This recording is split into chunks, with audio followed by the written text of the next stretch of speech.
Righty, I've cut away the baseboard now, the foam underneath, ready for the trestle bridge, and I will be affixing the concrete embankment underneath around here. The cork will have to be trimmed so that, in fact I might just take the cork out altogether, that's what the plan is, and then we will have the railroad ties directly on top of the bridge. Alright, so we'll see how that comes along. Alright, so now we pulled the cork out altogether, got the track dangling. We will put this concrete abutment in from below. I'm not going to paint it, that may prove to be a mistake. It's going in as regular grey plastic. We'll see. I've been busy with my printer and scale scene kits to make up the entrance to bridges. That's their bridge kit. I've made this up as single road. On my 4x2 module I've made this same kit up with buttress walls. My intent is I'm going to use this for the river here as the bridge for the main line over the river. So this will go about here, and when I take a look at the size of the river as a result, clearly I've got more of a stream than a river at the moment. So I'm thinking of widening out the river. Back here is where I put in the concrete bridge, and there I'd had to take about another inch or so out, and even now the riverbank is sort of cutting in towards where those concrete abutments are, and I'm thinking of actually also extending those down so that the river level should be about where the bottom of that concrete is now. So it looks like a combination of hacksaw and hot wire are going to be needed. I've had to remove the hill on this side, test fit the bridge, and I can also see I'm going to have to scoop out a fair bit of the styrofoam inside. I was hoping actually this one is the end that I'm going to put in this side. I've got the abutments inside as well. Well, major surgery is involved now. It's just too fiddly to try and install everything underneath the track, so I've cut a section of track out, lifted the track, fortunately without issue, and cut through, and now what I'm going to do is glue in place some very thin plastics, actually painter's cloth. I'm going to glue it all down one side, then all down the other side, and then I'm going to put some plaster cloth on top of that, and then put a flex paste on top of that. So this is about as waterproof as I can get it. I tried hot glue, just melted straight into the styrofoam and through the plastic, so we're just going to use PVA. Going to be very careful to make sure the PVA stays underneath, because I've seen what happened. Graham, for example, ended up pouring his water and then ripping it all up again because PVA got mixed in and it went all cloudy. So we'll see how this goes. Way behind schedule now.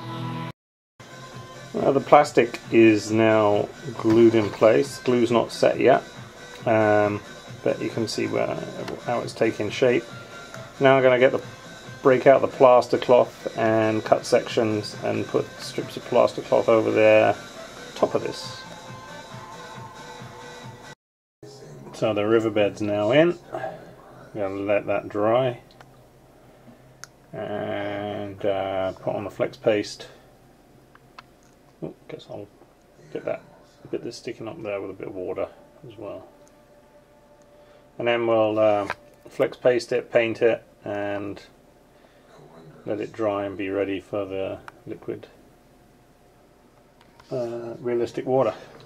So I'm now applying this flex paste. I've got a sponge that I'm putting it on with.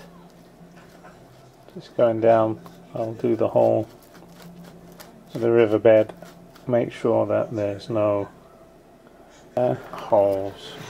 Hopefully it means I'll get to lay the base colour paint this afternoon. A nice shiny surface while it's still wet, so flex paste is on. I've got to wait for an hour or so to let it dry. Alright, second coat is on, plus I've now filled in with polyfiller down there where the hole was a little bit too deep. And I'm going to have to sculpt it back out again to get the bridge back in, but no big deal. Down here I'm going to have to put the bridges in from the top. I've got white stuff everywhere, so we're going to have to sand down. Ballast is going to come off and be reballasted. And I also took this paste to the joints between the two modules. So if I need to get them apart, I figure the paste will break apart easy enough, and I really don't plan on dismantling it anytime soon. And again, that's the that's going to be what the bridge looks like over the river. That'll go just about there. So now we have to let this dry again for another hour or so. So we'll go back to some model assembly and painting some more people.